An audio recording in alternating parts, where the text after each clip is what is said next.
வணக்கம். இன்னைக்கு நம்ம பேச போகிற விஷயம் பெரிய பெரிய விஷயம். நம்ம வாழ்க்கையில் பிறந்த பலன் அடைய வேண்டிய விஷயம். யார் தெரியுமா இன்னைக்கு டாபிக்கு? நம்ம அண்ணாமலையார் தான். எந்தெந்த கோயிலில் பிறந்தா போனால் முக்தி. பேர் சொன்னாலே முக்தினா என்ன சொல்கிறதுங்க?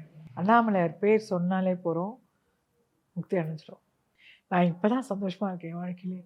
35 வருஷம் அவனுக்கு ஒரு வனவாசம் டைம் இருக்கும். அந்த வனவாசத்தில் வெளியில் கொண்டு வந்து என்ன நிம்மதியாக ஆனந்தமாக வச்சுருக்கார். பெருமை எதுக்கு தெரியுமா? என்ன அவர் தேர்ந்தெடுத்திருக்காரு, அதுக்கு பெருமைப்படுறேன். ஏன்னா எத்தனையோ காலம் நான் எதுக்குமே யூஸ் ஆக மாட்டேன் ஆயிடுச்சு. இன்னும் ஒரு 5 வருஷம் வந்து எனக்கு 60 வயசு ஆகிடும். அப்புறமா நான் எதுக்கு பிறந்தேன், என்னத்துக்கு வந்து சாப்பிட்டு ஏதோ வேலை செஞ்சு 4 காசு சம்பாதிச்சு அதுக்கா? எல்லா பிறப்புக்கும் ஒரு பயன் இருக்குது, ஒரு பலன் இருக்குது. அதை நான் கண்டுக்காமல் தெரிஞ்சுக்காமல் நான் செத்துருவேனோ மறைஞ்சிருவேனோ பயந்து.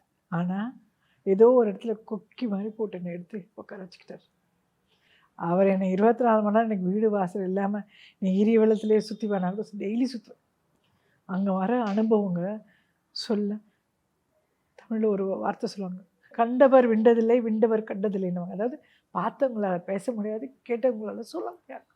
அதுதான் திருவண்ணாமலை. அங்கே எவ்வளோ இருக்குங்க, எபிசோடாக போடலாங்க. அங்கே இருக்க சித்தர்கள்லாம் அங்கே கால் எடுத்து வைக்க மாட்டேன்னு சொல்லிட்டு போனார்ல ஒரு மகான் வந்து பூண்டி மகான் வந்து நான் கால் இங்கே வைக்க மாட்டேன், கால் வைக்கிற இடத்துல நான் சிவலிங்கமாக இருக்குது அப்படின்னு 30 கிலோமீட்டர் ஓடி போய் பூண்டி மகான் உக்காந்து இருக்கார். அப்போது இன்றைக்கி நான் உக்காண்டிருக்கேன்னா ஏதோ ஒரு பிறவியில் நான் ஏதோ கொஞ்சமாவது ஏதோ சின்னதாக புண்ணியம் பண்ணியிருக்கேன். அங்கே இன்னொரு சீக்ரெட் இருக்குன்னு தெரியுமாங்க? கிரிவலம் போகும்போது சித்தர்கள் கூட வருவாங்க. லெஃப்ட் ஹேண்ட் சைடு எல்லாம் மனுஷங்க நடப்பாங்க, ரைட் ஹேண்ட் சைடு எல்லாம் சித்தர்கள் நடப்பாங்க.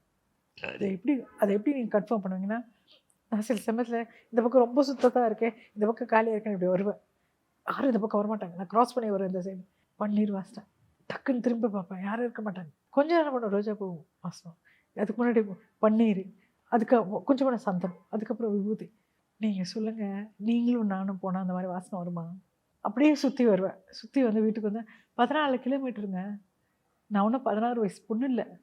ஆனால் 14 கிலோமீட்டர் நான் நடந்து போயிட்டு வந்தால் கூட கொஞ்சம் கூட உனக்கு சோர்வு இருக்காது, கால் வலி இருக்காது. காரணம் அங்கே இருக்கிற வைப்ரேஷன், அந்த சுவாசிக்கிற அந்த காற்று. அப்படியே போயிட்டு வந்தால் என்ன ரோகம் இருந்தாலும் உனக்கு குணமாயிடும். எத்தனை உன் பேங்க் பேலன்ஸ் எவ்வளோ பாவம் இருக்கும் அது அத்தனை கிளியர் ஆகும். எத்தனை வாட்டி நீ போறியோ அத்தனை வாட்டி உனக்கு கிளியர் ஆகும்.